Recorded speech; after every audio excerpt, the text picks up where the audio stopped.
ขอ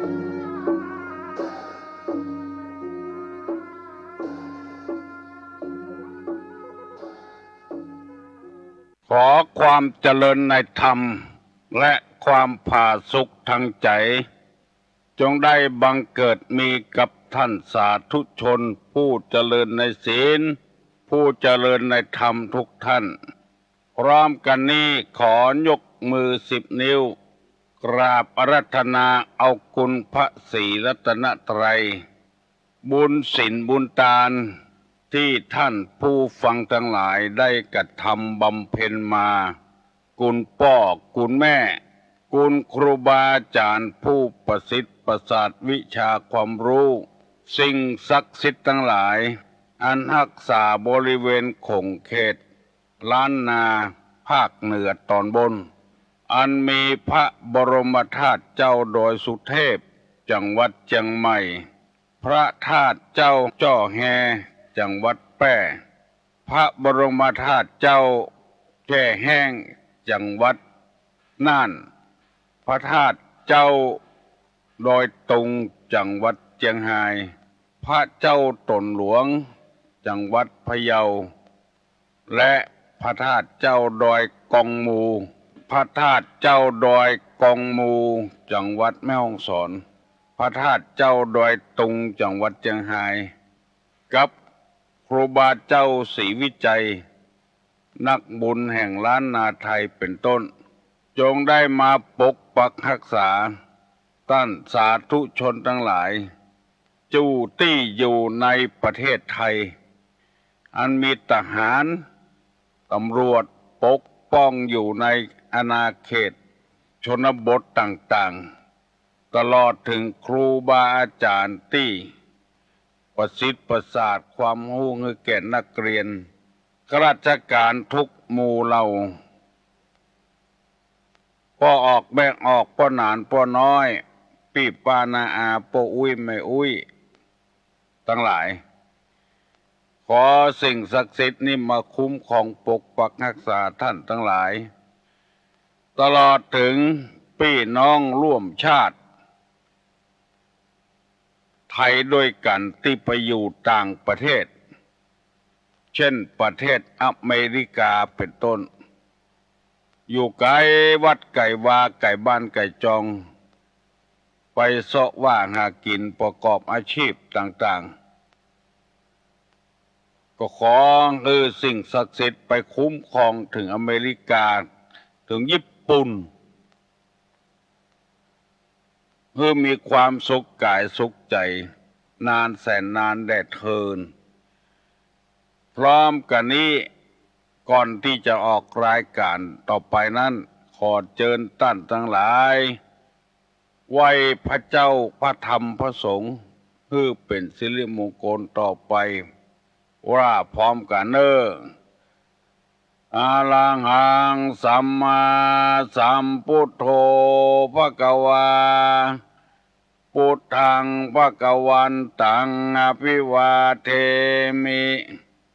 กราบสวากขาโตภควตาธัมโมธัมมังนัมมัสสามิกราบสุปฏิปันโนภควโตสาวกสังโฆสังฆังนะมามิกราบหันธรรมยังพุทธัสสะภควโตบุพภาคณะมะกะลังกะโลมาเสนะโมตัสสะภะคะวะโตอะระหะโตสัมมาสัมพุทธัสสะนะโมตัสสะภะคะวะโตอะระหะโตสัมมาสัมพุทธัสสะนะโมตัสสะภะคะวะโตอะระหะโตสัมมาสัมพุทธัสสะพุทธังสรณังคัจฉามิธัมมังสรณังคัจฉามิสังฆังสรณังคัจฉามิ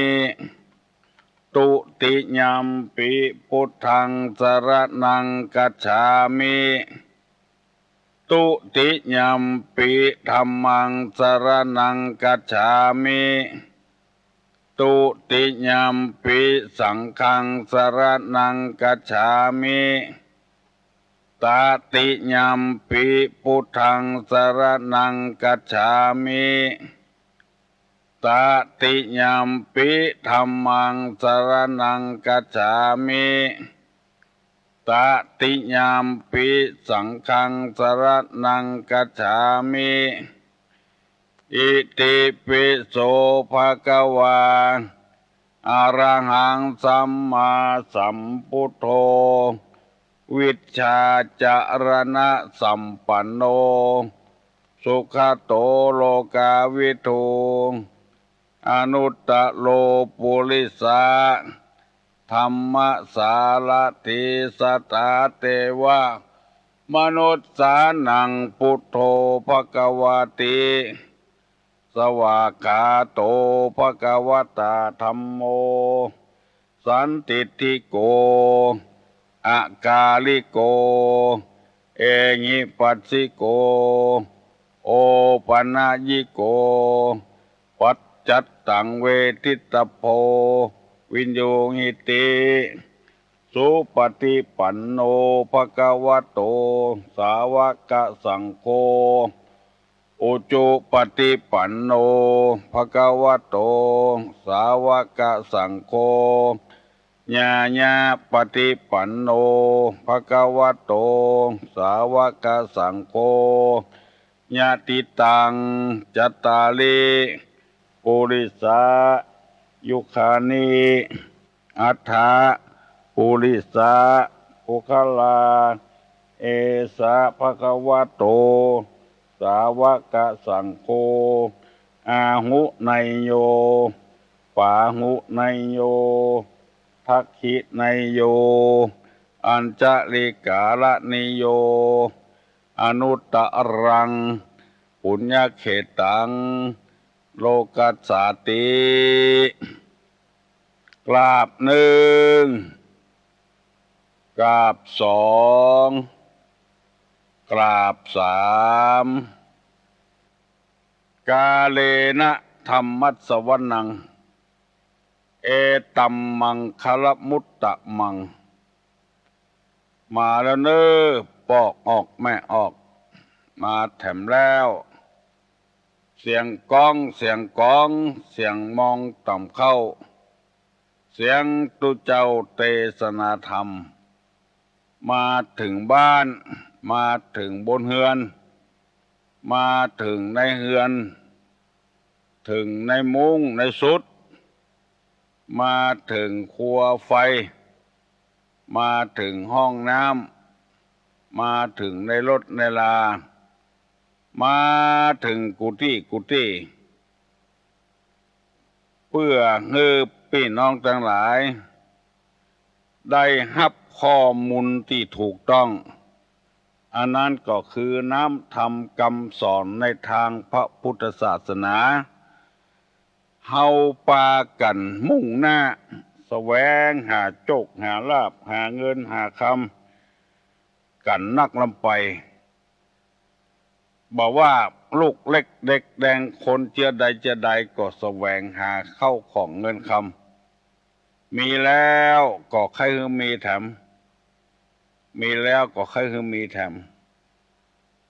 ความรู้ความเข้าใจต่างๆก็แสวงหาบางคนมีปริญญา2 ใบ 3 ใบก็มี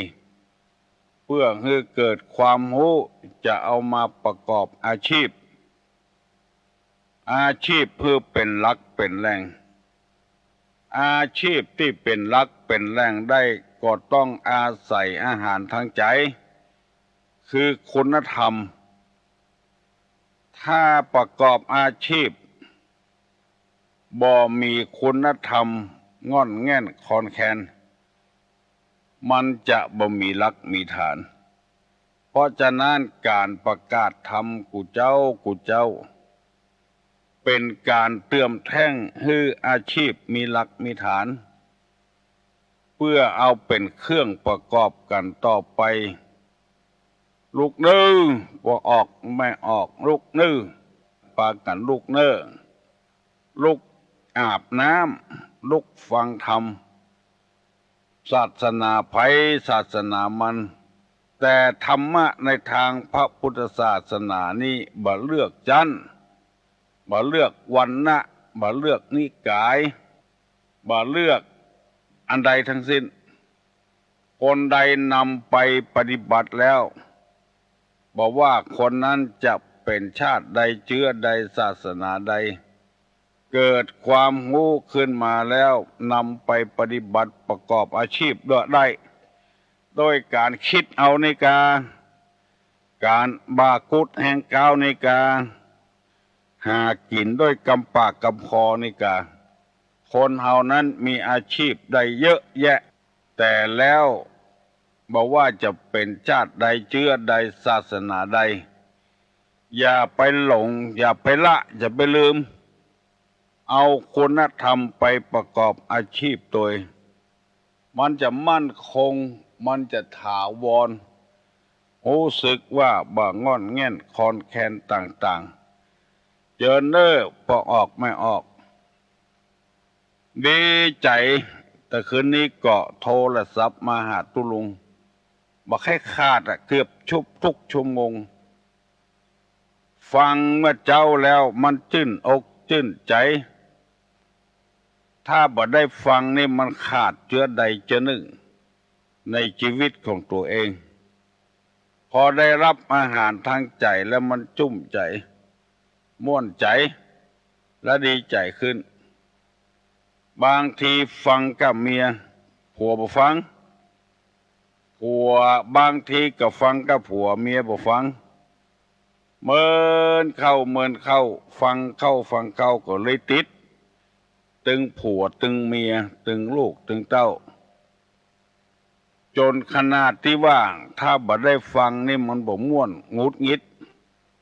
อันนี้ตุลุงก็ขอร้องเด้อ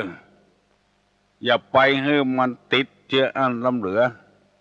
จะทำให้เฮาเกลียดให้เฮาโคตรอยู่บ่ม่วนแล้วตุลุงก็จะมีส่วนร่วมในการที่ทำบ้านทำจองอยู่บ่ม่วนกินบ่หวานฟังไปกันเถอะเมื่อเฮาบ่ได้ฟังก่อนก็บ่เป็นหยังมาฟังแล้วบ่ได้ฟังงุดงิดใจบอกว่าตุลุงจะเทศก็ดีท่านมหาก็ดีพระครูก็ดีท่านเจ้าคุณก็ดีหรือว่าท่านด็อกเตอร์ก็ดีฟังออกประกาศทางวิทยุ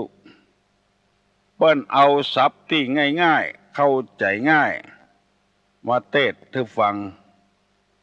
แล้วความง่ายๆนั้นจะเข้าถึงจิตถึงใจม่วนอกม่วนใจตุลุงนำมาเสนอกูเจ้าเสนอสดเลยตังวัดเท็ดลินเปิ้นทำวัดเจ้าแล้วก็เฮาก็ร่วมรายการของเฮาเลยแล้วเวลานี้เป็นเวลาที่มันเหมาะสมตัวตื่นเช้าขึ้นมาอาบน้ำอาบท่าล้างหน้าล้างตามันสดชื่นแล้วฟังธรรมคำสอนในพระพุทธศาสนาซึ่งมันบ่มีพิษกับไผบ่มีพิษบ่มีไม้อย่างสักอย่างความรู้ที่เฮาศึกษาเข้าไปนั้นเป็นยาบำรุงสมองก็ยังมีพิษมีภัยอยู่เฮียนไปแล้วเอาไปฝึกไปหัดในทางที่บ่ดีบ่ถูกต้องตามกาลเวลาก็เป็นเหตุที่ผิดร้องพ้องเถียงกันก็มีอาหารที่เรากินเข้าไปถึงวันนี้ก็ยังเป็นพิษเป็นภัยก็มีมาแน่นอนแต่ว่าพระธรรมคำสอนนี้มันบ่มีพิษยังสักอย่างแล่งฟังก็แล่งเข้าใจขอเงื่อตัดสินใจเนอะแล่งฟังก็แล่งเข้าใจกันว่าตัดสินใจว่ากรรมอย่างผีเบาบ่หูเรื่องหูราวอันนั้นก็บ่บำรุงหัวใจอย่างสักอย่างทำให้ใจแตกใจฟุ้งไปก็มีแต่ตัวน้ำทำคำสอนแต่บ่ใจกวัตถุลุงเล่าอย่างเดียว ทุเจ้าตนอื่นท่านมหาตนอื่นเจ้าคุณตนอื่นพระครูตนอื่นที่เปิ้นเล่าในสถานีวิทยุนี้บ่มีพิษมีภัยสักตนแล่งฟังแล่งนำปฏิบัติแล่งได้ประโยชน์ดังที่มีหลายกู้เคยมาโทรศัพท์มาบอกว่าขอแสดงความยินดีกับผู้ลุงเนอที่ทำให้ครอบครัวข้าเจ้ามีความสุขที่ทำให้ลูกหลานเหลนมีความสุขว่าได้โทรศัพท์มาบอกเพราะเหตุว่าปฏิบัติตามหลักศีลหลักธรรมก็เกิดความสุขขึ้นมามีสาระมีประโยชน์ทั้งนั้นขอภัยจะฟังโคตรฟังเทียดฟังมิ่งฟังไม่เถื่อฟังดีๆสุดสูสังละพะเตปัญญังพุทธภาษิตว่าจะอันแปลว่าผู้ฟังดีย่อมได้ปัญญาปัญญาก็คือความรู้นั่นเองย่อมได้มีความรู้ยิ่งจดเอาไว้แถมก็ยิ่งมีความรู้เพิ่มเติมขึ้นเพราะคำแต่ละคำนั้นสร้างสรรค์มาโดยบ่ฮื้อไผ่พิษของร้องของใจหยังจะเป็นลัทธิใดก็เสาะฟังได้จะเป็นนิกายใดก็ฟังได้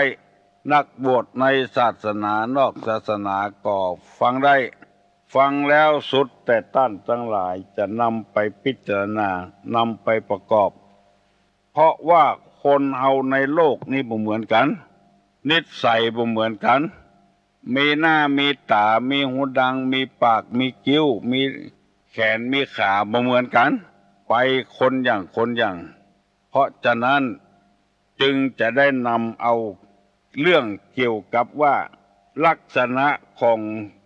สัตบุรุษของคนเนี่ยบ่เหมือนกัน4 ข้อได้อธิบายไปบางข้อแล้วบางข้อยังบ่ได้อธิบายเตื้อลักษณะนิสัยของคนนี้ว่าแม้บ่ถูกถามก็เปิดเผยความเสียหายของคนอื่น2แม้จะถูกถามก็บ่ไม่เปิดเผยความดีของผู้อื่น3แม้จะถูกถามก็ไม่เปิดเผยความเสียหายของตน4แม้จะไม่ถูกถามก็เปิดความเผยความดีของตนอันนี้อยู่ในลักษณะ4เพราะฉะนั้นคนจึงมีนิสัยบ่เหมือนกันแต่แล้วถ้าเฮาตั้งอกตั้งใจฟังไปเฮาจะได้ละนิสัยนั้นออกไปเหลือแต่นิสัยคือความดีเข้ามาทำได้ในโลกนี้บ่มีอย่างเต้าคนสักอย่างดินฟ้าอากาศก็จะสามารถทำได้ทำให้ฝนเทียมตกลงมาก็ได้ทำให้ก้อนเมฆมืดครึ้มก็ได้เพราะฉะนั้นอยู่ที่คนหมดจะฮื้อยุ่งก็อยู่ที่คนบ่ฮื้อยุ่งก็อยู่ที่คนทำคุณงามความดีก็เพื่อคนเป็นรถเป็นเรือบินเป็นรถลงน้ำเป็นอันอย่างกูอย่างคนทั้งนั้นทำอันอย่างจะมาดีเต้าคนนี่ตึงบ่ได้อันอย่างจะมาเสียเต้าคนนี่ก็บ่มีเพราะฉะนั้นการที่เขาจะฝึกหัดดัดนิสัยนั้นคงจะทำได้อาทิเช่นข้อที่1แม้เปิ้นบ่ถามก็เปิดเผยความเสียหายของคนอื่นมันย่ามก็นั่งอู้ไปแล้วก็เปิดเผยความรักของคนอื่นแล้วมันย่ามมันเกยตัวเพราะฉะนั้นจงฮักห้ามใจไว้เหี้ยจะบ่เล่าว่าให้ไผบ่อู้ให้ไผความบดีของคนอื่นความบดักของคนอื่นก็อธิบายไปแล้วเมื่อตะวาวันศีลแล้ว2แม้จะถูกถามก็บ่เปิดเผยความดีของคนอื่นอันนี้ก็อธิบายไปแล้วเปิ้นถามว่าหมอนั้นหมอนี้ความจริงเนี่ยความดีเปิ้นนักหรือเฮาก่อนบ่เปิดเผยให้ไผพยายามจะข่มจะขี้ลงจะตลอดเวลาอันนี้อู้แบบเล่าแบบลากหญ้าหมายความว่าชอบติเตียนนินทาผู้อื่นข้อที่2ทั้งที่ผู้อื่นมีคุณงามความดีพอจะสนับสนุนได้บ้าสนับสนุนเขาสักกรรมปล่อยว่าไปเล่าขวัญเปิ้นแตนต่อเพราะมันบ่ชอบขี้หน้ากัน บ่ช่วยบ่เหลือกับบ้านกับเมืองอย่างสักอย่างอันนี้ได้อธิบายให้พี่น้องทั้งหลายฟังไปแล้ววันนี้จะนำเอาคำว่าแม้จะถูกถามก็บ่เปิดเผยความเสียหายของตนหมายความว่าบ่เล่าขวัญตัวเก่าบ่เปิดเผยความชั่วของตัวเองความเดือดร้อนของตัวเองบ่ได้ปรึกษาหารือกับไผคนจำพวกเนี้ยที่กินยาตายก็ดีแขวนยาตายก็ดีแขวนตัวคอตัวเก่าตายก็ดีไม่ใช่แขวนยอดยาขอโทษเพราะบ่ได้ปรึกษาหารือกับไผบ่นำความชั่วของตนเปิดเผยให้ไผกลัวเปิ้นหูอันนี้ตั้งราชการบ้านเมืองเปิ้นก็ปรับโทษหนักเหมือนกันมีโทษแล้วปฏิเสธตลอดข้อหาทั้งที่มีหลักฐานอยู่แทนที่โทษจะตัดสินจำคุกตลอดชีวิตกับตัดสินรุนแรงเพราะว่ามีหลักฐานอยู่ปกปิดความลับของตัวเองจากตลอดชีวิตมาเป็นประหารชีวิตเลยก็มีเพราะฉะนั้นบัณฑิตนักปราชญ์เปิ้นว่าถ้าเปิ้นถามก็ตามบ่ถามก็ตามว่าเปิ้นถามมิเถอะอันใดพ่องที่อยู่ในหัวอกหัวใจเฮาที่มันบ่ดีตัวเฮาก็บ่ดีตัวเปิ้นก็บ่ดีบัณฑิตนักปราชญ์ผู้ฮู้ทั้งหลายเปิ้นท่องเปิ้นถามควรจะดีบอกให้เปิ้นถ้าเปิ้นถามถ้าเปิ้นบ่ถามก็บ่บอกเปิ้นจะได้หาวิธีช่วยเหลือเฮาอันนี้เป็นธรรมะที่เปิ้นว่าแม้จะถูกถามก็ไม่เปิดเผยความเสียหายของตนความลี้ความลับของตนเพิ่มโทษขึ้นไปแถมเพราะเปิ้นหูแล้วทำบ่หูความชั่วของตนมีจะใดบ่ฮับหูสักอย่างบางทีมันก็ติดปากเหมือนกันคนนี่นะหันฮงแต่ว่าปฏิเสธเลยค้านสืบหันก็บ่หันหูก็บ่หูไปเหี่ยเลยอันนี้เปิ้นว่าจะบ่หูเต้าตายอันยังก็บ่หูเพราะว่าขี้ค้านตอบความลี้ความลับของตัวเองนี่บ่ใช่ว่าไปเอาไปเปิดเผยได้ทั่วไปถ้าเปิ้นบ่ถามก็บ่ตอบไผบ่ว่าหยังไผถ้าเปิ้นถามก็แง้มๆออกมาเล่าให้เปิ้นฟังแหะบางทีนี่คนเฮาไปคิดว่าคนอื่นบ่ฮู้ตัวเฮาฮู้คนเดียวใจเปิ้นก็ฮู้เก่าเบื่อบางทีเปิ้นก็ประสบการณ์มาละเรื่องนั้นเรื่องนี้แทนที่จะเบาบางกลับเป็นนักขึ้นไปแถมปกปิดความชั่วของตัวเองไม่ใช่ว่าปกปิดพร่ำเพื่อปอให้เปิ้นหูพ่องพอมีเหตุการณ์อันตรายเกิดขึ้นมันจะได้ช่วยเหลือกันมันจะได้ปรับปรุงกันหมู่นี้เป็นต้นเพราะฉะนั้นจึงนำมาเสนอให้พี่น้องทั้งหลายช่วยมีอันหยังพี่น้อง10 ชาวชาวบ้านก็จะได้ช่วยแก้ไขอย่าไปปกปิดไว้นึกว่าไผบ่ฮู้นัตถิโลเกละโหนามะอันนี้เป็นพุทธภาษิตแปลว่าชื่อว่าที่ลับไม่มีในโลกไผบ่ฮู้บ่หานตัวเองก็ฮู้แล้วหันแล้วบางสิ่งบางอย่างควรเปิดเผยเปิ้นถามแล้วเปิ้นจะได้แก้ไขให้เฮาพอแง้มออกมาหน่อยเฮาก็ฮู้แล้วเพราะคนเฮานี่บ่มีอันหยังที่ทำบ่ได้แม้แต่ฝนก็ยังทำได้แล้วเอาเจื้อพันธุ์ต่างๆมาประดิษฐ์ประดอยมาผสมประสานบะพางส้มเอาบะพางหวานกิ้งบะพางหวานเข้ามาทาบสามารถให้เป็นบะพางหวานได้มะม่วงธรรมดามันขึ้นง่ายปลูกง่ายมันบ่เลือกอาหารบ่เลือกที่เลือกอากาศเลือกดินเอาบะม่วงที่มีก้ามีศีลเข้ามาทาบสามารถเป็นบะม่วงเชื้ออื่นได้เพราะฉะนั้นอันยังจึงบ่เหลือคนสักอย่างบางทีบ่ไว้ใจเปิ้นกลัวเปิ้นบ่ปกปิดความชั่วของตัวเองอย่างอันก็มีถ้าไปหาบัณฑิตไปหานักปราชญ์แล้วบ่ต้องกลัวละบัณฑิตนักปราชญ์นี่เป็นคนนักเล็งปออันใดควรเปิดเผยอันใดบ่ควรเปิดเผย ถ้าไปอู้กับคนธรรมดาสามัญคนบ่มีจิตวิทยานี่อาจจะเอาเรื่องของเราไปวิพากษ์วิจารณ์ให้คนอื่นฟังได้จึงทำให้คนบ่ศรัทธาบ่เลื่อมใสขอเมตตากับท่านทั้งหลายพยายามจะไปเก็บความลี้ความลับไว้นักเป็นมาแล้วไผ่จ้อยยังบ่ได้อันนี้เปิ้นฮ้องบอกว่าแม้ถูกถามก็ไม่เปิดเผยความเสียหายของตนอันนี้ก็เป็นบุคคลหนึ่งอยู่ในโลกนี้นิสัยใจคอมันบ่เหมือนกันไปคนอย่างอันนี้นำมาเสนอให้พี่น้องทั้งหลายฟังว่าถ้ามีไอ้อย่างที่มันกับอกกับใจเกิดขึ้นกับตัวแล้วควรจะไปเปิดเผยให้คนอื่นฟังเพื่อคนอื่นจะได้หูตัวแล้วช่วยเหลือแก้ไขปัญหานั้นคนฟังนักหูนักได้ยินนัก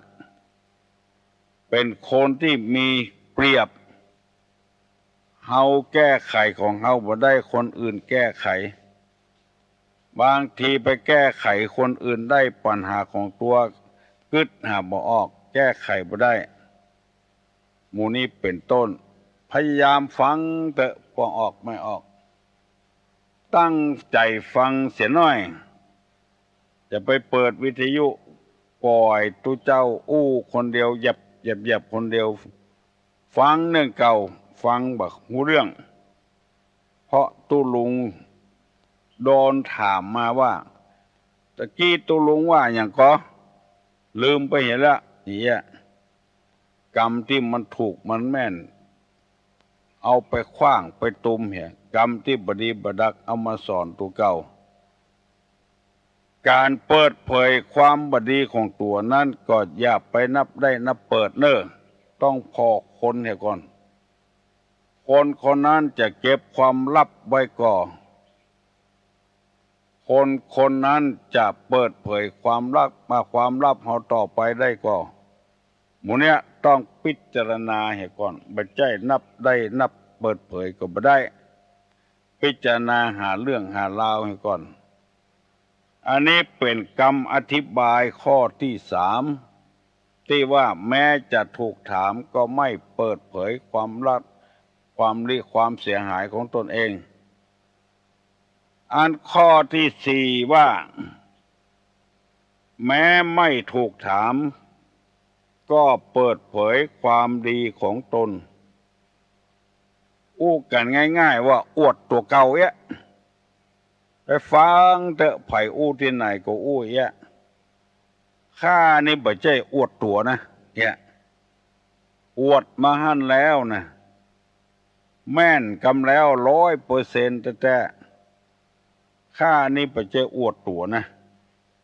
อันเนี้ยแม้ไม่ถูกถามก็เปิดเผยความดีของตน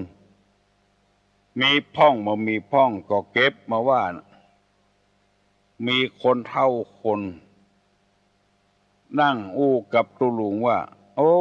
ไปได้ยินละอ่อนเขาอู้ต่ำบ้านต่ำจองด่าลูกด่าเต้าคนลูกเนี่ยไอ้อย่างนี้ก็ด่าไปจะด่าดีกระทบกระเทือนคนอื่นกูบ่เหมือนเปิ้นเนยข้าบ่เหมือนเปิ้นนะเฮาบ่เหมือนคนอื่นเนอะไอ้อย่างมื้อเนี้ยกรรมมื้อเนี้ยก็อวยเพิ่นว่ามันเป็นกรรมดีของเขากาวะคนบ่เหมือนคนนี่คือคนจะใดว่าดิแต่นะปน้อยข้านี่บ่ใช่เหมือนเปิ้นนะอีเนาะคนโคตรก็โคตรแต่คนบ่โคตรก็บ่โคตรหมู่เนี้ยกำลังจะเปิดเผยความชั่วของตนให้คนอื่นและกำลังจะเปิดเผยเปิ้นบ่จะหาถามก็เปิดเผยความดีของตนเองกู้สนทนานี่กู้จ่านี่ฟังดีๆเถอะมันเป็นเชื้อใดบ่ฮู้คนเฮานี่ว่าอวดตัวสักน้อยมันถึงเป็นไปบ่ได้ข้าบ่ใช่อวดตัวนะข้าบ่กินยาไผก็จ้างเถอะข้าบ่ซื้อ ของขายเล่มันมียี่ห้อหัวข้าตึงบอกไปกับเขาสักเดืออย่างมู้เนี้ยกำลังจะอวดตัวเก่าการการปาใส่กันนี่มันมีอยู่สองวิธีหนึ่งบรรยายธรรมเพื่อให้คนอื่นหูสองเพื่อปรึกษาหารือกันมันมีหลายอย่างถ้าต้องการให้คนอื่นหูนี่นะพยายามหลีกเลี่ยงในการอวดตัวเก่าข้อที่ว่าแม้ไม่ถูกถามก็เปิดเผยความดีของตนอย่าไปอวดตัวเก่านักนำไปกันไปกันมาก็งัดเอาตัวเก่ามาแล้วเขาแค่ลุกหนีละเพราะว่าพฤติกรรมกำปากของเฮากับพฤติกรรมของเฮามันคนละเรื่องหันอยู่โหอยู่ได้ยินอยู่มาปฏิเสธแล้วก็เอาความดีของตัวเขาอ้างแต่ว่าอันนี้ก็มีตุเจ้าลูกต่างจังหวัดมาเอาซองผ้าป่ามาเฮาก็เอาสตางค์ใส่ซองแล้วก็ตั้งสัจจะอธิษฐานไปอันนะคำเดียวว่าหลวงพ่อซองนี่นะผมไม่เอาไปจ่ายอะไรนะก็แสดงว่าเคยเงี้ยอย่างมาแล้วเฮาฮู้แล้วผมจะเอาเข้าไปบัญชีทุกบาททุกสตางค์เงินของหลวงพ่ออันเนี้ยคล้ายๆว่าอวดตัวยกย่องตัวเก่าแม้นบ่ถูกถามก็บอกไปเห็นแล้ว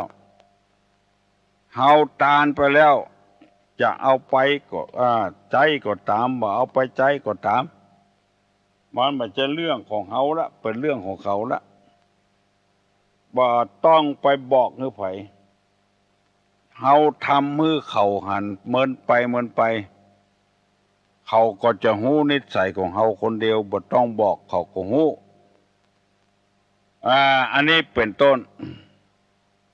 คนฆ่าตัวเก่านี่ก็เพราะเหตุว่าเอาความดีของตัวเก่าไปทั้งที่มันบ่มีเป็นอย่างอั้นเจ้าบ้านเจ้าจองของเฮาทั่วไปก็เหมือนกันคนว่าด่าลูกด่าเต้ากูนี่บ่เหมือนเปิ้นนี่พอคนนั้นว่าคนบ่เหมือนคนมันไปเหมือนไผมันเป็นจะได้คนอื่นมันบ่ดีสักตัวใดถึงไปว่าบ่เหมือนเปิ้นหมู่เนี้ยเป็นคำสอนมันปากเป็นปัญหาหญ้าปากคอกที่เฮาบ่ได้กึดบ่ได้เสื้อไปถามพญาติคนอื่นว่าเป็นเจ้าใดพ้องเวลานี้เป็นเจ้าใดพ้องสบายดีกาเปิ้นก็จะตอบว่าเป็นอันนั้นอันนี้คำเดียวมันมาเห็นแล้วข้าก็เหมือนกันนะกินข้าวก็บ่ค่อยลำนะนอนก็บ่ค่อยหลับไปถามเปิ้นแต่ละเอาความดีของตัวความบดีของตัวไปให้เปิ้นฟังนักพูดที่ดีนักสนทนาที่ดีนะจะบอกเฮ้อเนอะอย่าไปเอาเรื่องของตัวมาก่อนฟังเรื่องของเปิ้นให้ก่อนเปิ้นว่าเปิ้นลูกเปิ้นหายลูกเปิ้นโซนมันของมันก็โซนเหมือนกันนะฟังเตื้อดักไว้หั่นก่อนอันนี้เป็นกู้สนทนาที่ดีอันเนี้ยติตุลงว่าธรรมะติตุลงมาเสนอนี่บ่ต้องว่าชาติใดศาสนาใดลัทธิใดนิกายใดใจทั้งนั้นเพื่อเขาจะให้มันยืดมันยาวต่อไปแถมก่อนว่าวางนี้เจ็บหัวกินข้าวบ่ลำของมันก็เหมือนกันนะเจ็บหัวกินข้าวบ่ลำดังที่ตุลุงเคยเล่าให้ฟังว่าตุลุงไปฟอกไตวันกี่เตื้อ อาทิตย์ละกี่ครั้งเฮาก็ว่าโอ้2 ครั้ง3 ครั้งวันจันทร์วันพุธวันศุกร์โอ้กำเดียวมันก็ลากมาแล้วผัวอีนั่นผัวอีนี่ก็อย่างเดียวกันตึงตุลุงเนี่ยเสี่ยงเงินเสี่ยงทองเป็นห้อยกี่หมื่นกี่พันไปฟอกเลือดอย่างเดียวกันเนี่ยเล่าให้เฮาฟังแถมเฮาอู้เรื่องของเฮายังบ่จบเตื้อเปิ้นเล่าเรื่องของเปิ้นยังบ่จบเตื้อไปฟังเอามาอู้มันจะสนทนาบ่ได้ข้อความมันจะอู้บ่ยืดบ่ยาวเกินไปอันเนี้ยแต่แม้จะถูกถามไม่ถูกถามก็เปิดเผยความดีของตนเองฟังไปหั่นก่อนฟังยกเอาคนนั้นคนนี้มาอู้เตื้อฟังแล้วมันหงุดหงิดมันไปได้บ่ไกลเฮาอนุเรานุโลมกับกันแล้วมันจะอู้กันเมินอู้กันยาว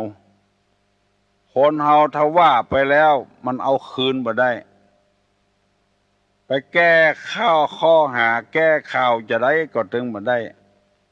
กลัวไปกระทบกระเทือนการงานการบ้านการเมืองถ้าถามมาแล้วบัดตอบก็บ่ดีตอบไปก็จะเป็นพิษเป็นภัย2รายการนี้เป็นรายการที่มีคนฟังนักถ้าหมอหนึ่งได้ยินหมอหนึ่งบ่ได้ยินก็จะว่าคือกันขอพี่น้องคองหิ่งทั้งหลายโอดใจเอากำน้อตุลุงก็ใครอู้ต้อยตึกอะ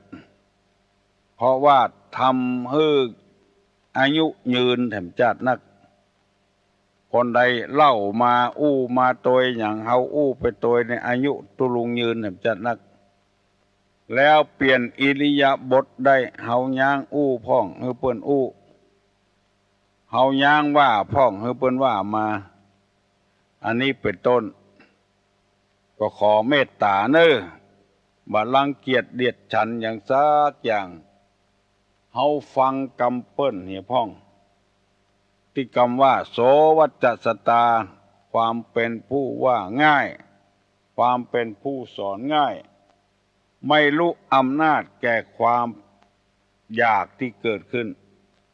เฮาต้องการจะได้เฮาใครว่าไปจะนั้นก็มันบ่ถูกต้อง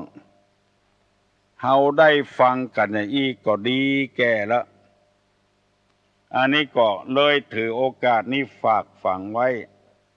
เพราะคนเฮาในโลกนี่มีหลายจำพวกหนึ่งก็ดีจำพวกหนึ่งอาจจะบ่ดีก็ได้เช่น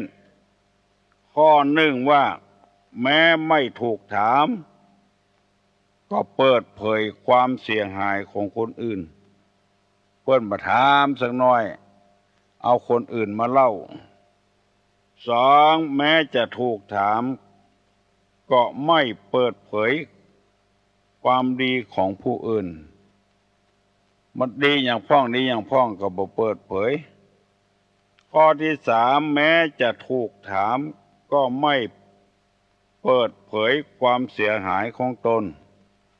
ข้อที่4แม้ไม่ถูกถามก็เปิดเผยความดีของตนไปย่ำยีคนอื่นแล้วก็ไปอวดความดีของตนไปย่ำยีคนอื่นแล้วเปิดเผยความดีของตนอู้อวดตัวไอ้ละมันบ่ค่อยดีบางทีก็ว่าข้าเนี่ยข้ามคงมีดฟันก็บ่เข้าปืนยิงก็บ่ออกตาทะละทลายไปเลยบางทีก็ตายบ่กับพริกบ่กับเกลือเพิ่นว่าตายบ่ได้นะตายดิบตายผงบ่ได้กับพริกบ่ได้กับเกลืออย่างสักอย่างบ่ได้แห่แหนแตนแต้อย่างสักอย่างไปตายบ่ได้เพราะอวดตัวก็จ่ายเบาอวดให้แฟนของที่เปิ้นบ่ทำกันก็ทำวิทย์ลงน้ำฮือสาวหันลวดจมไปเลยตายไปเลยบ่ฟื้นขึ้นมาก็มีอันเนี้ยเปิดเผย บ่ถูกถามสักน้อยเปิดเผยความดีของตัวเองเฮาอยู่กับบ้านกับจองเท่าจะอู้อย่างเฮือระวังกันน้อยเปิ้นว่าฟังไปแล้วอู้ไปแล้วขอฮื้อบ่ออกไม่ออกเข้าใจเงินคำมีในถุงในธนาคารเท่าใดเปิ้นมาถามสักน้อยไปเปิดเผยให้เปิ้นเห็นหมดมีเต้าอั้นมีเต้าอั้นอวดให้เปิ้นเปิดเผยความดีของตนทั้งที่เปิ้นมาถามเมินเข้าเขาวิตตินวิมือเสียมายืมหมดตัวเก่าเฮาจะปฏิเสธว่าเจใดบ่มีก็บ่ได้เพราะว่าไปอู้เปิ้นฟังแล้วเก็บหอมรอมริบได้เดือนต่างอันปีต่างอันแถมข้อหนึ่งอันนี้ก็เข้าทำนองใน4 ข้อนี่เหมือนกันลูกที่เฮาเลี้ยงถึงวันเนี่ยมันเป็นการจมอวดให้กันหลวงพ่อคุณเปิ้นว่าบดีว่าลูกของเฮาที่เลี้ยงอีนี่มันให้บ้านี่มันให้นักแกะตั้งมีลูกมานี่ไผ่บ่ให้เต้าอีเนี้ยไอเนี้ยเปิ้นว่าเป็นการแนะนำให้ละอ่อนบดีเพราะว่าละอ่อนหันตากำเล้าคนเท่าหันแต่วัดตะวาก็มาเข้าใจง่ายๆเพิ่นว่าจุเอาซุยเอาว่าตั้งมีลูกมาเนี่ยหลานมาเนี่ยเป็น10ปุ่นไผบดีเต้าหมอนี้สักคนว่าไปอันน่ะเพราะละอ่อนหันตากำเล้าลงเล้าลมจุซุยมันละอ่อนจ้างมากับวัดกวาอันนี้ก็ตุลุงจะเริ่มอวดตัวละเฮาก็อวดเปิ้นเห็นอันนี้ลูกบ่าวกาอันนี้ลูกสาวกาเปิ้นก็ว่าแม่นละอันนี้ตัวเก่าอันนี้ตัวล่าดีเนาะ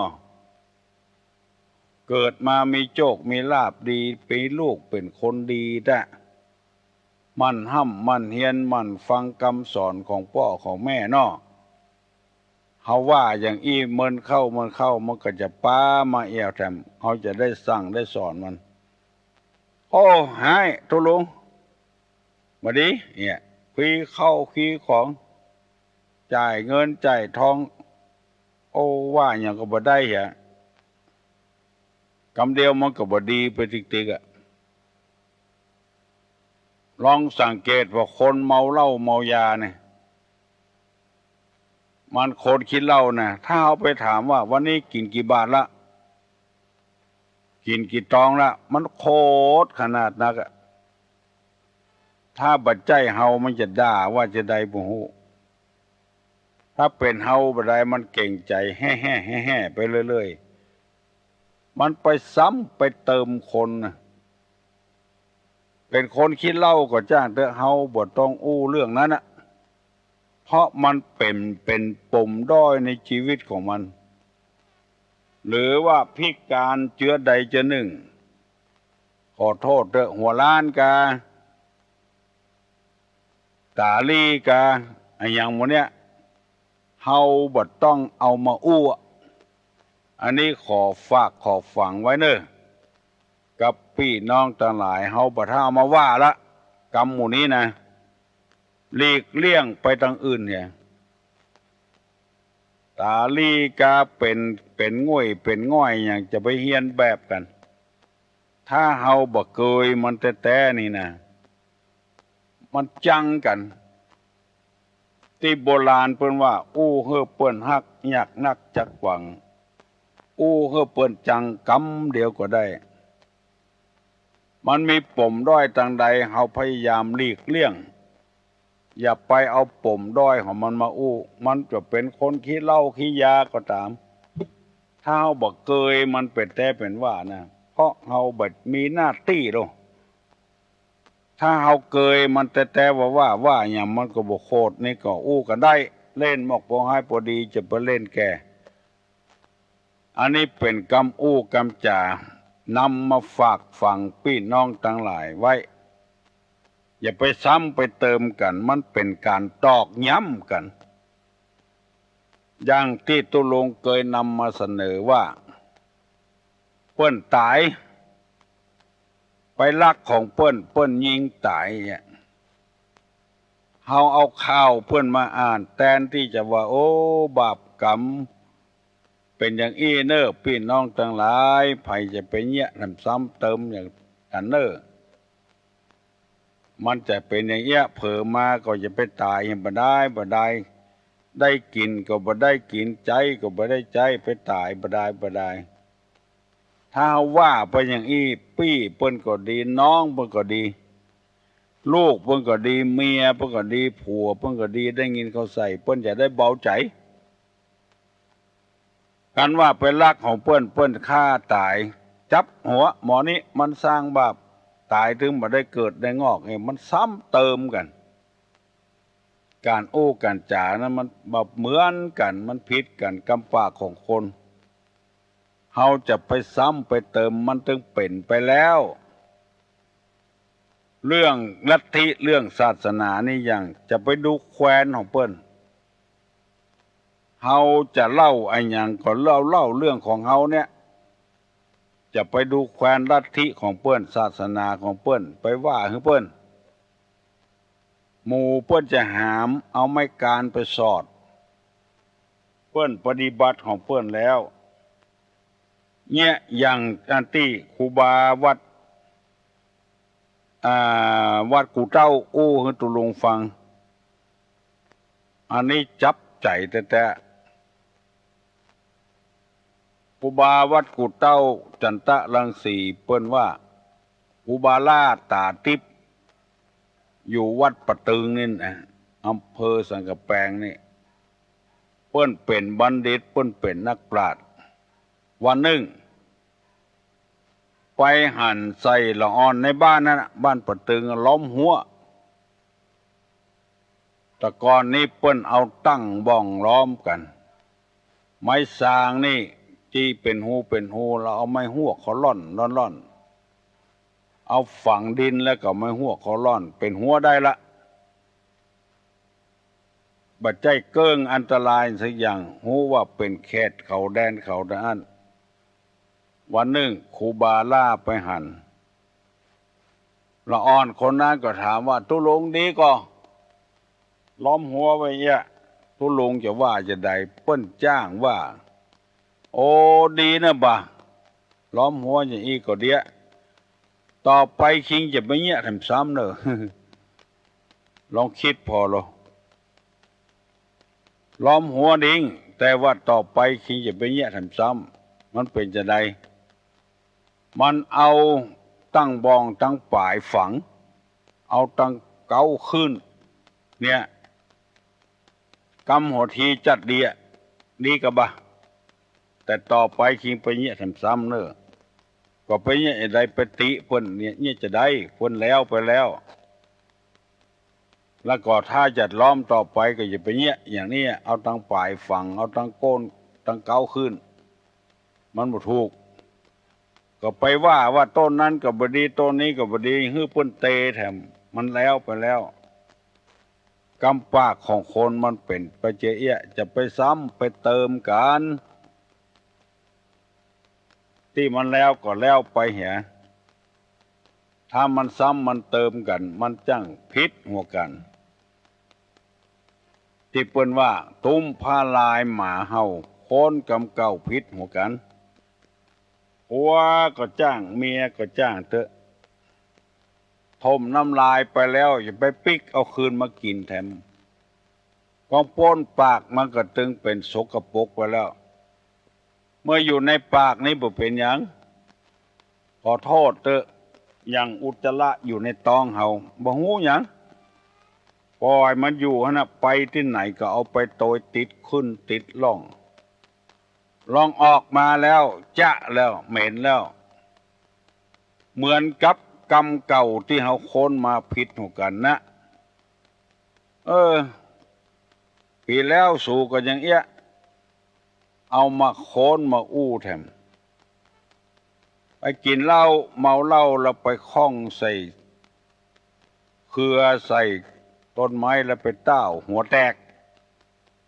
แล้วเอามาอู้กันแถมปีแล้วปีซืนแล้วเรื่องนี้ในทางศาสนาเปิ้นว่ามันเป็นอดีตไปแล้วอตีตะล่วงไปแล้วทมน้ำลายแล้วปิกเอามากินแถมมาได้แล้วมันให้กำอย่างมันเดือดร้อนกำอย่างก็ปล่อยมันแล้วไปจะไปคดเอามาอันเนี้ยที่มีคนมาถามตุลุงว่าเมียตานขาเข้ามือผัวเขาว่าบ่ได้กินก็กับอันเนี้ยจะได้กินบ่ได้กินเฮาบ่ต้องไปอู้ละเปิ้นจะเงี้ยของเปิ้นทำของเปิ้นแต่ปฏิเตียนของกินของตานเปิ้นว่าไปแล้วเอาคืนบ่ได้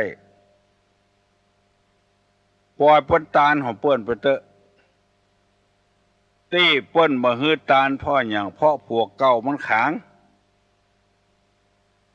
ขนาดตายไปแล้วผัวใหม่มันขังไม่ใช่ผัวเก่าขังตายไปแล้วยังตานหันเข้ามันกินอยู่กายอ่ะมึงยังไปโคตรมันมามึงหันมันดีหรือกูกายอ่ะอันเนี้ยที่เปิ้นว่าบ่ฮื้อตานขันเข้าฮื้อผัวกูบ่ได้กินเปิ้นกลัวมันพิษหัวการแถมโอนออกมาแถม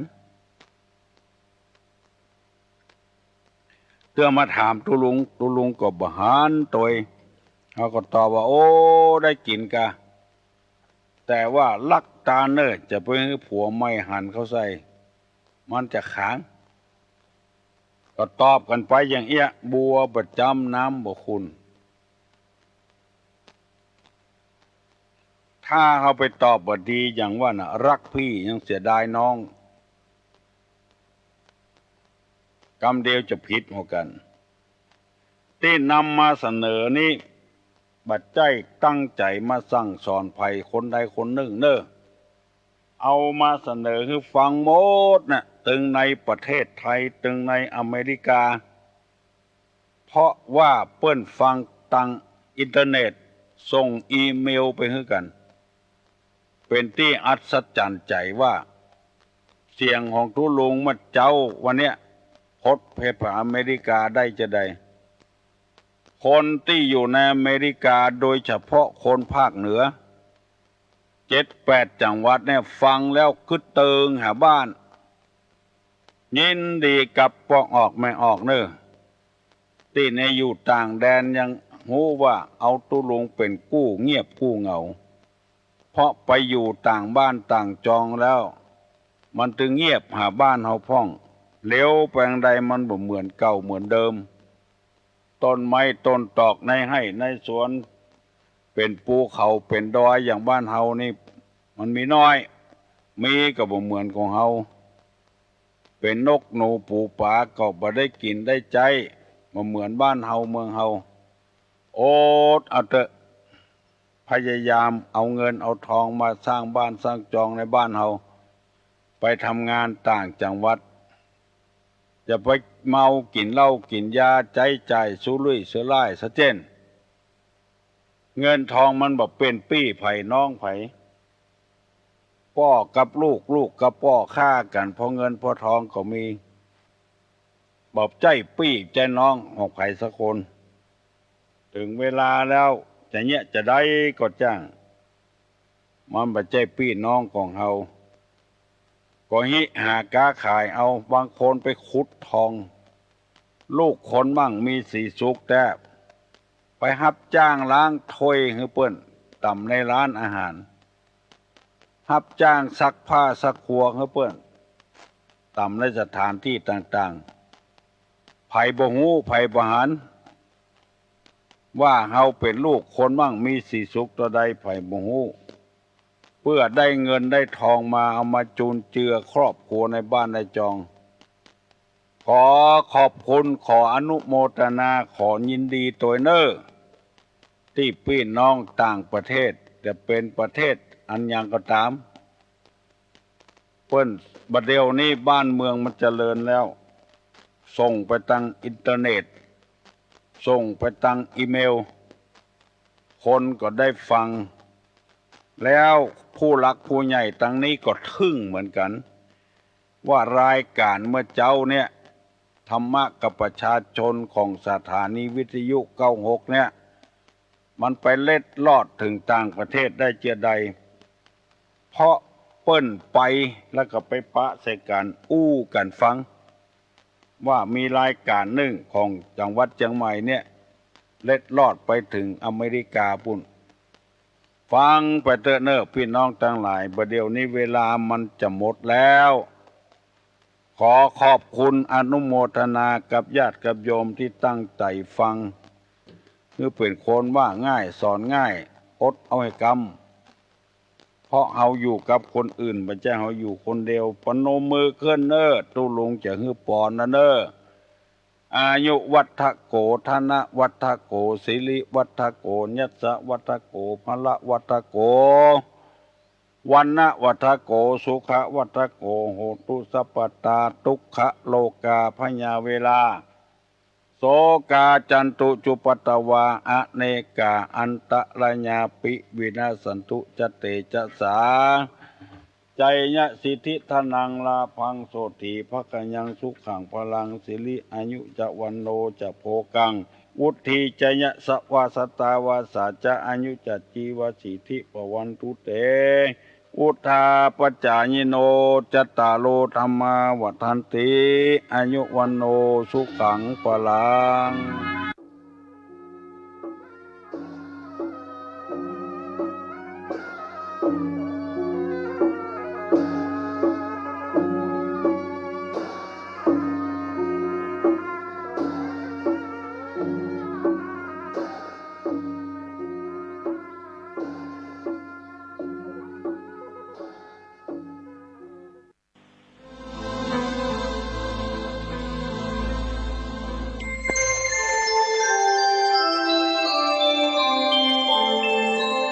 ขณะนี้ท่านกำลังฟัง